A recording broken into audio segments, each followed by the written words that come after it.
नमस्कार शेतकरी मित्रांनो, माझं नाव ऋषिकेश। आज आपण एका टमाटरच्या प्लॉटवर आलेलो आहे आणि टमाटरमध्ये सध्या आपल्याला ऑब्झर्वेशन केल्यानंतर इथं आढळलं की या टमाटरची पानं बघा, बघू शकता तुम्ही इथे असे काळपट जांभुडके कलरचे होतात, असे जांभळे असे काळपट कलरचे असे पानं होतात। तुम्ही बघू शकता इथे सर्वत्र असे आपल्याला पानं आढळून येत आहे। बघा, अशा प्रकारे काळपट जांभुडके आपल्याला पानं दिसून येत आहे। तरी हे जे आहे, जे काळपट पानं पडत आहे किंवा जे जांभळे पानं पडत आहे, हे एक डिफिशियन्सी आहे।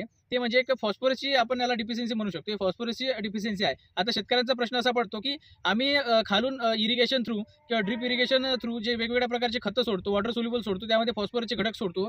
फॉस्फरसचे घटक सोडून सुद्धा आपल्याला फॉस्फरसची डिफिशियन्सी आपल्या टमाटर पिकामध्ये दिसून येते। तरी हे एक काय आहे की फॉस्फरस जमिनीमध्ये गेल्यानंतर तो काय होते, फिक्स होतो, पूर्णच्या पूर्ण झाड अपटेक करू शकत नाही। तर अशा कंडिशनमध्ये आपण जर फॉस्फरस सोल्युबलायझिंग बॅक्टेरिया 50 मिली प्रति 200 लिटर पाणी याप्रमाणे जर सोडले, तर हे जेवढा आपण फॉस्फरस सोडतो तो पूर्णच्या पूर्ण अपटेक होईल आणि जमिनीमध्ये कुठल्याही प्रकारचा तो फिक्स होऊन राहणार नाही आणि आपलं जे खत आपण सोडतो ते सुद्धा वाया जाणार नाही। अशा कंडिशनमध्ये आपण फॉस्फरस सोल्युबलायझिंग बॅक्टेरिया घेणे खूप महत्त्वाचं आहे। तरी जे फॉस्फरस सोल्युबलायझिंग बॅक्टेरिया आहे ते IPL बायोलॉजिकल्सचे फॉस्फोसिया या नावाने मार्केटमध्ये उपलब्ध आहे। ते फॉस्फोसिया घेऊन तुम्ही आपल्या टमाटर पिकातील जे फॉस्फरसची डिफिशियन्सी आहे ते खूप चांगल्या प्रकारे क्लिअर करू शकता। धन्यवाद।